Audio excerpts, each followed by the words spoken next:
Hello सर्वांना. आता ना एक राधाताई भालेराव आहे, राधा भालेराव. ती आली आहे पुण्यात. आता पुण्यात आलेली आहे तर तिला काही थोडं ॲडजस्ट होईना नाही. तर थोडे दिवस नाही होत ॲडजस्ट. तू गावाकडं राहिलेली बाई आहेस तर तुला ॲडजस्ट कसं होईल. पण अगं पुण्यात येऊन तुझं भलंच होणार आहे ना.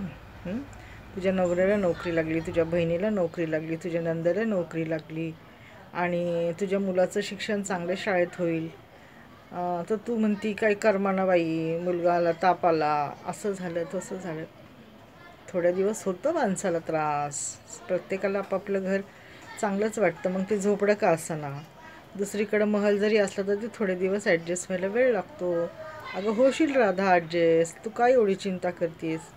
मुलाचं भवितव्य बघ ना. मुलाला जर चांगली शाळा भेटली, चांगल्या ठिकाणी योग्य ठिकाणी त्याला शिक्षण भेटलं, चांगलं त्याला वातावरण भेटलं. आता रूम किती छान आहे, पाणी आहे. किती चांगलं वाटते. तू आतमध्ये काम करती, तुझी बहीण कामाला जाते, तिची मुलगी तू सांभाळतीस.